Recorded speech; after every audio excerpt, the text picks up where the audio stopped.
Amados hermanos, feliz día del Señor. El libro que en nuestras Biblias lleva como nombre Carta a los Hebreos, en realidad, más que una carta, pareciera un tratado de teología. Y un tratado teológico en donde se hace un especial énfasis en la persona, en la gloria, en la obra y en el ejemplo de Cristo.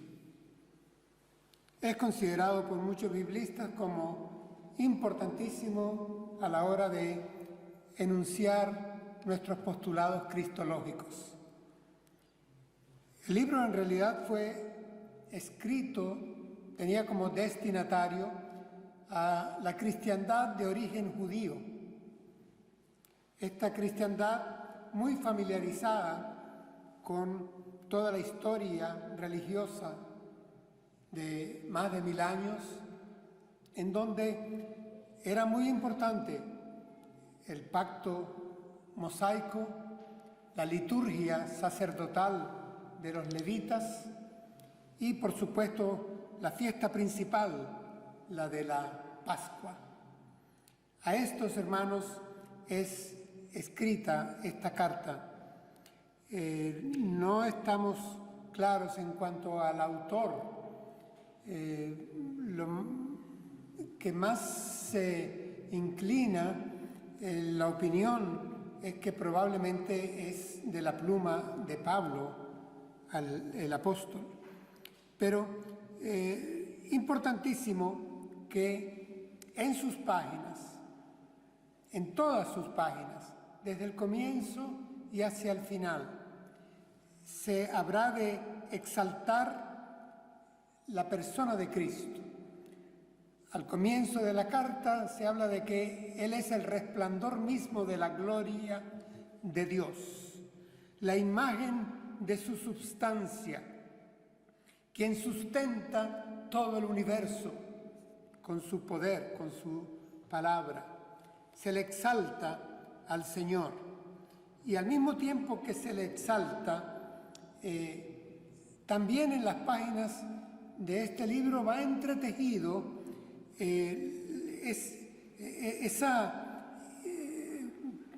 ese recuerdo que nuestros hermanos tenían de las ceremonias sacerdotales, de los sacrificios del Antiguo Testamento, en donde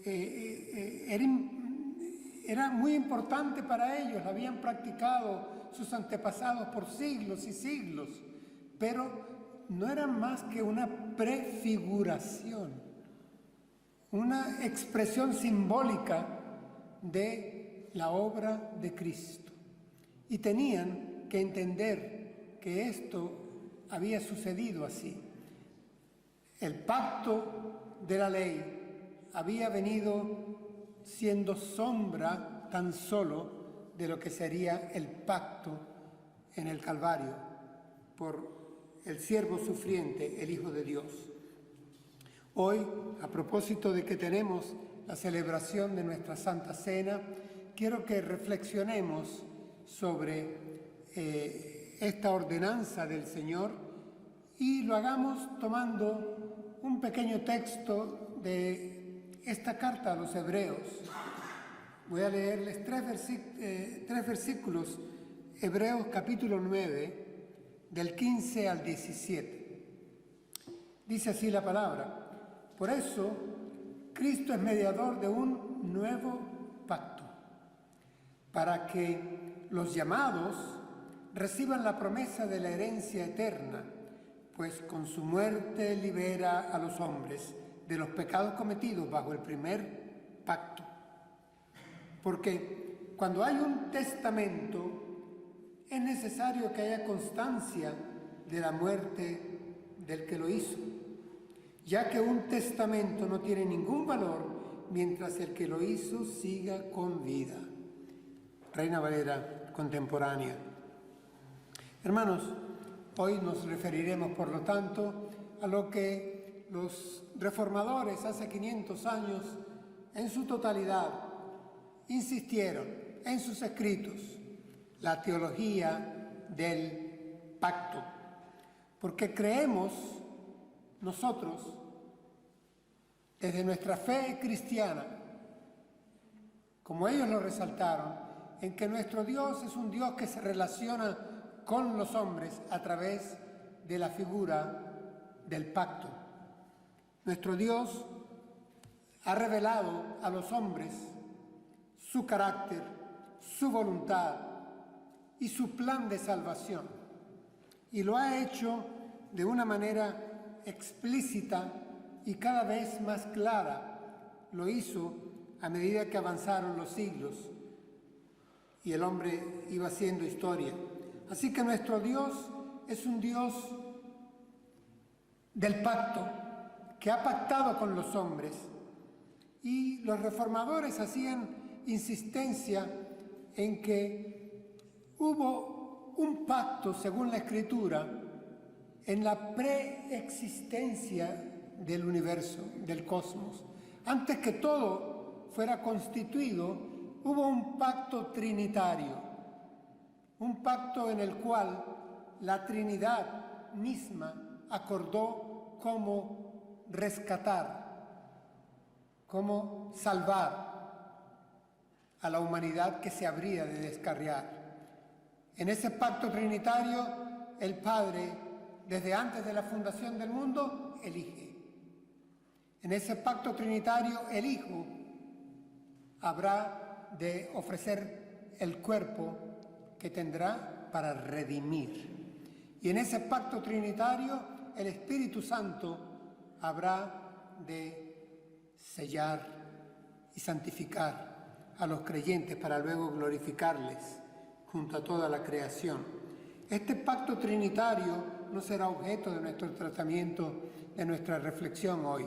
Luego, los reformadores también insistían en que es bíblico el pacto de la ley, el pacto de las obras. Vamos, aquel pacto que tiene una administración divina y que en algunas expresiones teológicas que entran dentro del llamado dispensacionalismo, pues se habla del pacto adámico, del pacto noético, del pacto abrahámico, del pacto mosaico, del pacto davídico. Hermanos, no son más que el mismo pacto de las obras, el pacto de la ley, siendo dispensado a través de la historia del pueblo de Israel. Se va desplegando poco a poco a través de la administración divina. Este pacto de las obras habría de ser luego llamado en la Escritura el viejo pacto o el primer pacto, el pacto de la ley, y habría de ser superado por el nuevo pacto que se presenta en el Nuevo Testamento. Quiero hacer, sin embargo, una aclaratoria, porque nosotros utilizamos la palabra pacto un tanto diferente a como la utilizaba y la entendía el pueblo de Israel y aparece en la Sagrada Escritura en el Antiguo Testamento. Nosotros entendemos la palabra pacto por una especie de acuerdo entre dos. Ambos proponen, ambos ceden, ambos insisten y al final hay un acuerdo. No es esa la acepción de la expresión de pacto en la Escritura. El pueblo de Israel lo tenía muy claro. Su Dios era el Dios del pacto. Yahvé es el Yahvé de la alianza. Es el que les ha dado la ley. Las condiciones todas las puso Él. Vamos, al monte Sinaí, Moisés no sube con una carga de condiciones para entrar en negociación con Dios, que les habrá de dar otras y descender luego con un acuerdo mutuo. No es esa la figura, no es esa la realidad que aconteció. Dios le dio a su pueblo todas las condiciones, Él las impuso. El origen del pacto está en Dios. La redacción de ese pacto en su totalidad está y viene de Dios. El contenido de ese pacto es divino, viene de Dios. la eficacia del mismo está garantizada por Dios y el cumplimiento del mismo es garantizado por Él también. Esto lo tenía muy claro el pueblo de Israel y por eso en el Antiguo Testamento encontramos en hebreo que el vocablo utilizado en hebreo es berit, que quiere decir alianza o pacto. Y esa alianza o pacto donde Dios sigue siendo soberano e impone todas las condiciones. Por supuesto, esta misma palabra, pero ya con otro sentido, dependiendo del contexto, es aplicada por el pueblo cuando había pacto entre hombres. Ahí pues proponían unos y proponían otros. Pero cuando aparece en referencia a la ley, a la ordenanza, al pacto de Dios, a la Pascua, a los 10 mandamientos, a todo lo que constituye la Magna Charta dada por Dios en sus mandamientos, en sus estatutos al pueblo, es entendido como pacto donde Dios es el único que pone las pautas. Él establece el compromiso. Un teólogo bautista, ya comenzando este siglo, pasó a la presencia del Señor, norteamericano, Estados Unidos, Frank Stagg, redacta lo siguiente al respecto, lo leo para ustedes. En los pactos de Dios, Dios establece las condiciones. No se trata de un acuerdo negociado entre Dios y el hombre.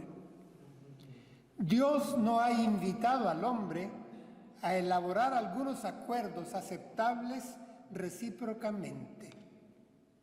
Dios sigue siendo soberano en sus pactos. Solo Él determina las condiciones y solo Él garantiza su validez. Así de claro.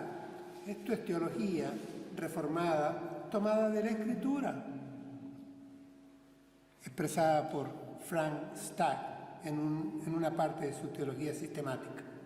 Hermanos, cuando del hebreo se pasó al griego, recuerdan, unos 250 años antes de Cristo, se elabora la llamada Septuaginta y se traduce toda la Tanaj, todo el Antiguo Testamento al griego.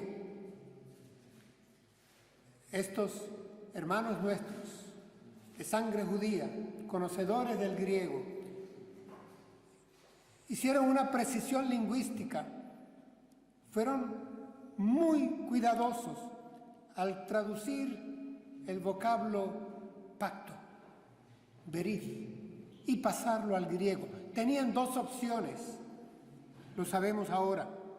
Una era usar la palabra sinteke, que quiere decir pacto entre iguales.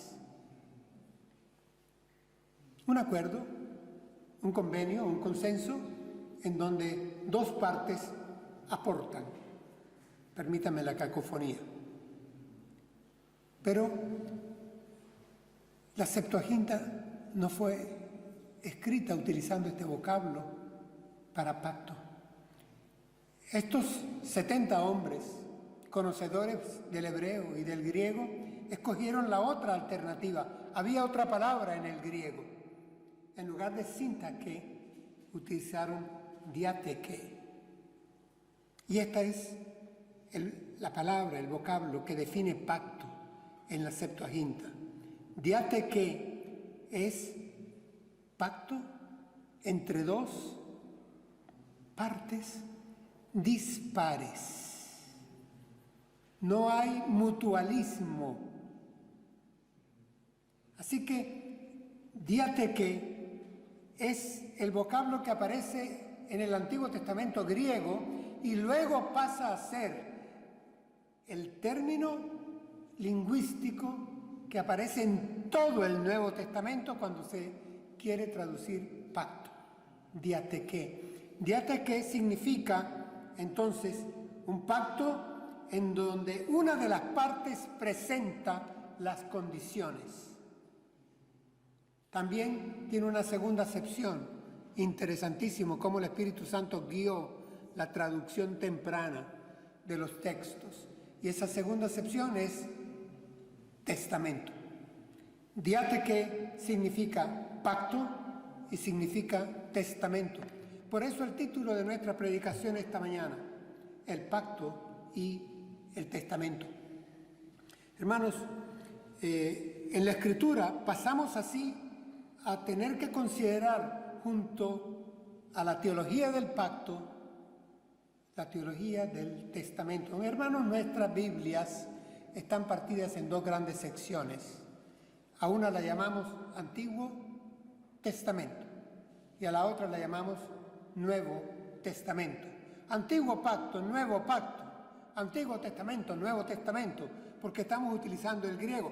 Cuando se pasó al latín, la Vulgata latina, redactada, traducida toda por el gran Eusebio Hieronymus, se cuidó de poner testamentum, y por eso de ahí viene nuestro vocablo hispano, testamento, el que utilizamos y aparece en nuestra tan querida Reina Valera.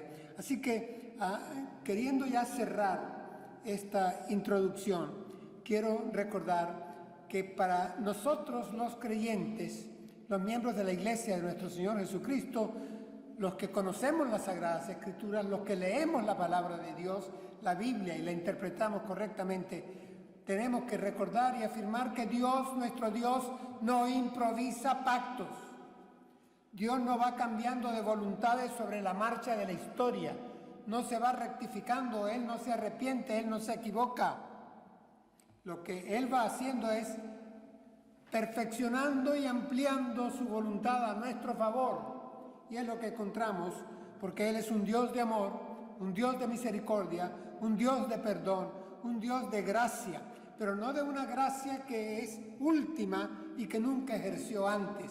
Siempre ha sido un Dios de gracia. Thomas Watson, uno de los puritanos, siglo XVII, que tomaron la posta de los reformadores para continuar con la fidelidad del exégesis, tiene esta frase en su tratado de teología: la gracia corre paralela a la eternidad. La gracia corre paralela a la eternidad. Dios es un Dios de gracia desde antes de la fundación del mundo. Es un Dios de gracia cuando crea a su pueblo Israel. Es un Dios de gracia cuando lo expresa en la cruz del Calvario, o cuando crea su nuevo Israel, la iglesia primitiva, y los ensambla a los dos en un solo olivo.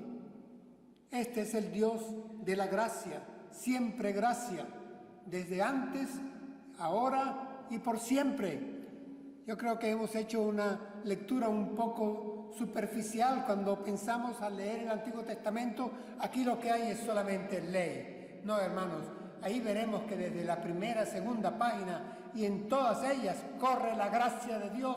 El Yahvé de Israel es un Yahvé que perdona a su pueblo y se deleita en hacer misericordia, escribe Miqueas, el profeta. Pero todos ellos reconocían que había gracia de parte de Dios, aceptando incluso la prefiguración de esos sacrificios de animales, que no eran más que una caricatura del gran sacrificio pascual que habría de darse en la persona de su Hijo, pero que ya estaba planificada desde antes de la fundación del mundo. Gracia hay en el Antiguo Pacto, en el Antiguo Testamento. Gracia hay, por supuesto, en el Nuevo Testamento. No hay tal enfrentamiento entre la ley y la gracia. La ley es santa, santa. Así lo recalca aquel Salmo 119. La ley es santa, lo recuerda el apóstol Pablo. El problema de la ley es que no está en ella el problema está en nosotros, que no pudimos cumplirla, que no podemos cumplirla. Y entonces la ley tiene que ser bañada con gracia para que podamos, a través del sacrificio pascual de Cristo Jesús, ser salvos. Veamos cómo el texto que hemos leído ratifica lo que estoy presentando. Esa gracia que comenzó desde que fuimos elegidos por el Padre, desde antes de la fundación del mundo, tu nombre y el mío fueron escritos en el libro de la vida. Esa gracia que empezó allá, hermanos, esa gracia que culmina en la cruz del Calvario, cuando el crucificado exclama: consumado es, la deuda ya fue pagada, se ha pagado todo y se pagó con gracia, con sangre, la sangre del Hijo de Dios, ya no sangre de toros o de machos cabríos o de corderos, con la sangre del Hijo de Dios. Veamos el versículo 15 con que comenzamos nuestra lectura. Hablando de esto, de ese viejo pacto, el escritor a los hebreos les recuerda: por eso Cristo es mediador de un nuevo pacto, para que los llamados reciban la promesa de la herencia eterna, pues con su muerte libera a los hombres de los pecados cometidos bajo el primer pacto. Hermanos, aquí aparece 2 veces la palabra pacto, y en griego es diateké. La traducción, tal cual, pacto. Reina Valera 60 lo honra a la perfección. Pacto, pacto. Y evidentemente llama la atención que el centro es Cristo. Aquí se resalta a Cristo como mediador del pacto. Y se resalta a Cristo en su muerte expiatoria. Muerte y mediación están aquí. Y es Cristo el centro, porque el que no cometió pecado fue hecho pecado para que nosotros halláramos justicia de Dios en Él. Romanos capítulo 6. Sí, hermanos, la paga del pecado es la muerte. Mas la dádiva de Dios, pero óigase bien, la dádiva de Dios, el regalo de Dios, no el mérito tuyo ni el mérito mío, mas la dádiva de Dios es vida eterna en Cristo Jesús, Señor nuestro. Así es, esto es lo que encontramos en la Escritura.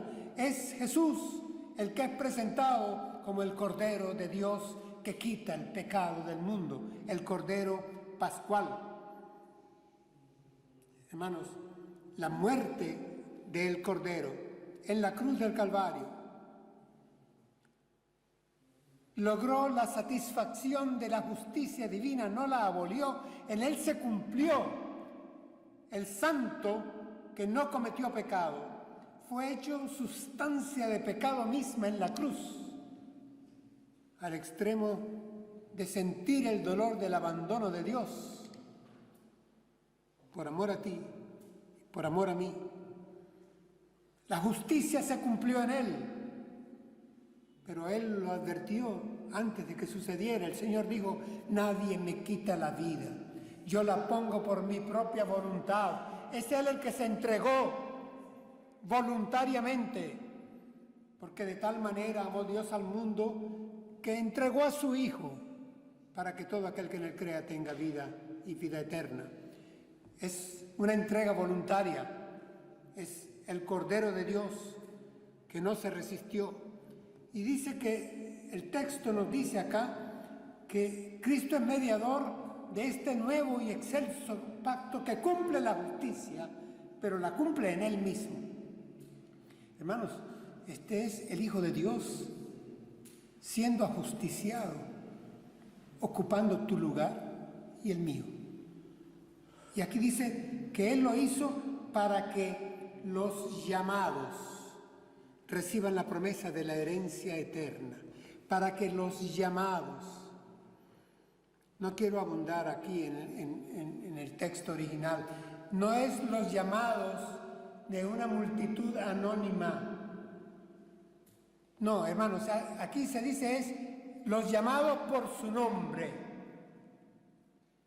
Cuando estamos dentro de una multitud y se nombra tu nombre o se nombra el mío, tenemos un himno que a una parte está muy bien escrita y dice: cuando allá se pase lista, a mi nombre yo feliz responderé. Cuando allá se pase lista, sí, hermanos, porque dentro de esa multitud hemos sido llamados por nombre, por nombre, por nombre. Por eso es que es irresistible el llamado, porque no se está haciendo un llamado a todos, universal, para que por voluntad propia levanten la mano, pasen adelante o decidan. Está siendo llamado por nombre, porque el que te eligió te llama, te predestinó, y por él su Hijo muere y da su sangre. Tu nombre y el mío están escritos no con tinta, con sangre, con la sangre del Hijo de Dios. Y a ver si le damos gracias de una vez por todas y por siempre. El mérito no está en nosotros, está en Dios, en la gracia de Dios que la ha derramado sin que nosotros la merezcamos. Amén. Gracias, Señor, gracias. Sí, la muerte de Cristo beneficia a los llamados. Los llamados son los nombrados. Los llamados son los elegidos por el Padre. ¿Y cuándo te eligió el Padre? ¿Sobre la marcha? Después de ver tus buenas acciones, tu lucha interior. No, hermanos, te eligió antes de que tú nacieras. Te hizo nacer de nuevo luego por la obra de su Espíritu Santo. Ser engendrado no por voluntad tuya, no por voluntad de varón. Es por la voluntad del Espíritu Santo de Dios que nacemos de nuevo a una vida nueva. Así que el texto agrega algo más. Y para abandonar ya esta primera parte, dice, pues con su muerte nos liberó. Libera a los hombres. Nos liberó. Sí, hermanos, fuimos declarados inocentes. Fue declarado culpable el Santo, Jesús, para que tú y yo fuéramos encontrados inocentes, santos, delante del Padre, libres de culpa. La sentencia del juez, eres libre. Y entonces, somos libres, hermanos, ¿sabes por qué? Porque por la gracia de Dios, el que no cometió pecado fue hecho pecado. Y tú y yo quedamos ahora bajo ese amparo. ¿Y para qué? Aquí lo dice el texto.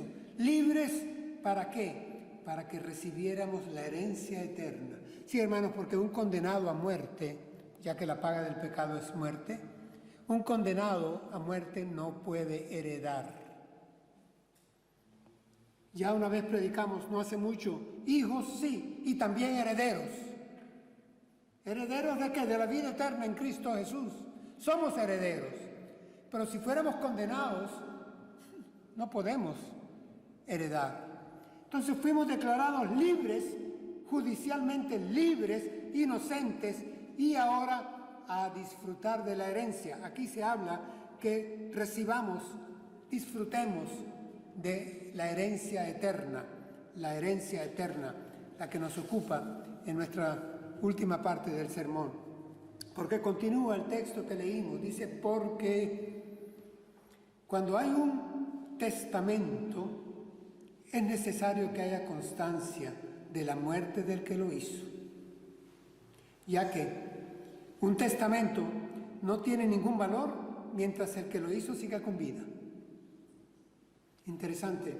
En estos 3 versículos aparece 4 veces la palabra diatequé. Las primeras 2, Reina Valera 60 correctamente, Reina Valera contemporánea lo hace igual, la traduce por pacto. Y las segundas 2 la traduce por testamento. Y en el griego es el mismo diatequé, diatequé, diatequé, diatequé. 4 veces. Las 2 primeras, pacto. Las 2 segundas, testamento. Y por eso el título de nuestro sermón, el pacto y el testamento. Sí, aquí encontramos que Cristo es el testador. Yo pocas veces he oído predicar sobre esto. Cristo redactó el testamento. Él es el testador. El texto que estamos leyendo nos dice que porque Él murió habiendo testado, tenemos acceso a la herencia. Si Él no hubiera muerto en la cruz, aunque estuviera escrito el testamento, no pasa a nosotros. Su muerte era indispensable para que el testamento lo pudiéramos nosotros disfrutar. Su muerte activó el testamento a nuestro favor, por nombre. Su muerte cumplía el pacto de la ley en él y activaba el testamento de la gracia para ti y para mí. Con su muerte, porque testamento es la última voluntad referente a bienes y está relacionado directamente, buscaba en los diccionarios nuestros, con lo que llaman mortis causa, los juristas. Sí, para que sea efectivo un testamento, tiene que estar presente el elemento mortis causa. Tiene que morir el testador y entonces el testamento es efectivo. Esto es dramático, sí, pero es para caer de rodillas en gratitud. La muerte del testador nos hizo que pudiéramos disfrutar de la herencia del testamento. El pacto de la gracia implicaba su muerte. Por eso aquí lo dice. Es necesario que haya constancia de la muerte del que lo hizo. ¿Del que hizo qué? El testamento. Que muriera quien redactó el testamento. Por eso el Señor Jesús nos lo dice. Yo les doy vida eterna y no perecerán jamás. Soy yo quien la da, dice Jesús. Yo doy vida eterna porque yo he testado a tu favor. Yo he testado a favor tuyo, a favor de todos los que son míos y no perecerán jamás. Este es, hoy lo hemos cantado, fuente de la vida eterna y de toda redención, de toda salvación, fuente de la vida eterna. Pero hemos cantado también roca de la eternidad, fuiste abierta tú por mí, tú por mí. Sí, hermanos, forma parte de nuestra teología del pacto. El pacto genera un testamento y el testamento se hace eficaz con la muerte del testador. Así que en el Calvario, en la cruz del Calvario, no solo veamos cómo se cumple la justicia divina en el inocente Hijo de Dios, sino veamos también que el Hijo de Dios es testador y con su muerte en la cruz del Calvario hace que nosotros podamos acceder a la vida eterna, que es la herencia que nos deja. Ha activado el testamento. Y esta es la idea central del sermón que he traído esta mañana. La leo para ustedes. Con su muerte, el Hijo de Dios cumplió el pacto que nos libra de culpa y activó el testamento que nos hace herederos. El pacto y el testamento. Cumplió el pacto y activó el testamento. Lo que en la cruz parecía una derrota era en realidad una victoria. Era el fin del viejo pacto. En efecto, el postrero habría de superar al primero en gracia. Quedaba superado el pacto de las obras. Eso nos lo recuerdan los reformadores. Que no lo olvidemos, que esta es teología bíblica pura. Superado el pacto de las obras, el pacto de las obras superado, insisto, el pacto de las obras superado por el pacto de la gracia plena, total, en el Hijo de Dios, el Santo, por el cual nosotros somos declarados inocentes. Él ocupó mi lugar en la cruz. Hay un himno que vamos a cantar para cerrar nuestro culto hoy. Dice, uno hay que tomó mi lugar. Lo estabas tarareando hace poco, hermana. Uno hay que tomó mi lugar en la cruz. Hubo uno que tomó tu lugar y tomó mi lugar. Y por eso tenemos vida eterna. Que la gloria sea para Él por siempre. Demos gracias al Padre.